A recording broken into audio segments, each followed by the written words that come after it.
हाय hello नमस्कार welcome back to my channel. My name is Payal. Hope you are doing well safe and sound. आज आहे शुक्रवार आणि कालपासनं ना मी तुम्हाला काल माझा लॉंग व्हिडिओ आहे त्याच्यामध्ये तुम्हाला सांगितलं पण होतं की कालपासनं माझा दीपू द डॉन कुठेतरी गेला आहे इन द सेन्स की बघा रात्री तो होता, म्हणजे रात्री मी त्याला बाहेर काढलं होतं 11 वगैरे वाजता तर तो होता. मग तेव्हापासनं तर तो काल मॉर्निंगलाच तो येतो, त्याला भूक खूप लागते. तो मॉर्निंगलाच होता, तो मॉर्निंगला आलाच नाही. मग मी त्याची काल सकाळी पण वाट बघितली, रात्री पण वाट बघितली. आज मॉर्निंग आहे, आज मॉर्निंगला पण मी त्याची वाट बघितली पण तो आला नाही. मम्मी पप्पा म्हणत आहे की कोणातरी फिमेल कॅट्सच्या वगैरे मागे गेला असेल तो. बघू आता 1-2 दिवस वाट बघू आपण. मला तर त्याची खूप आठवण येते खरं तर.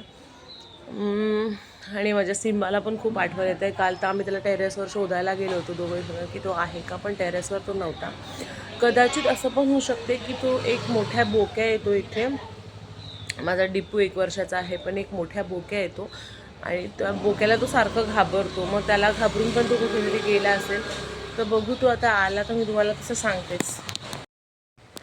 बाय द वे तुम्ही मला कमेंट करून सांगा की तुमचा मेल कॅट असा 1-2 दिवसासाठी डिसअपिअर झाला आहे का, मग रिटर्न कधी आला. मला नक्की कमेंट करून सांगा, मी तुमच्या कमेंटची वाट बघेल. आणि इथे आहे सिंबू.